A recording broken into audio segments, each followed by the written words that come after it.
A commercial resupply mission heads to the space station, a key piece of hardware for a future moon mission is on the move, and another spacecraft gets ready to spread its wings in deep space. A few of the stories to tell you about this week at NASA.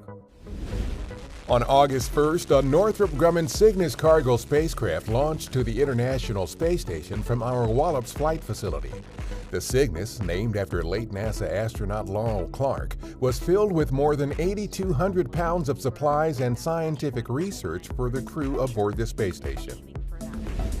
Teams at United Launch Alliance's Decatur, Alabama facility recently packed up our Space Launch System, or SLS, rocket's interim cryogenic propulsion stage for Artemis 3.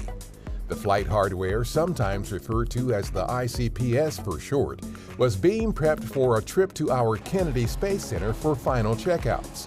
During the Artemis 3 mission, the ICPS will provide in-space propulsion to send astronauts inside our Orion spacecraft to the moon. Engineers recently attached the solar array wings for our Psyche spacecraft.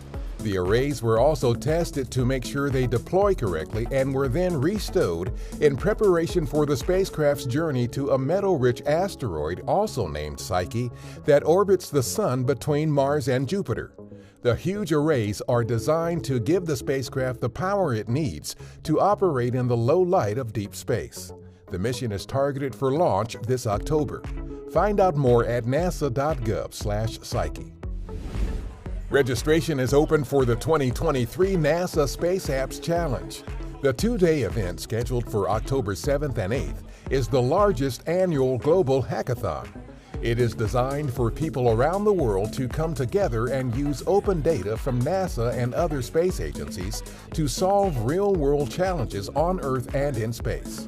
Learn more at spaceappschallenge.org. That's what's up this week at NASA. For more on these and other stories, follow us on the web at nasa.gov/twan.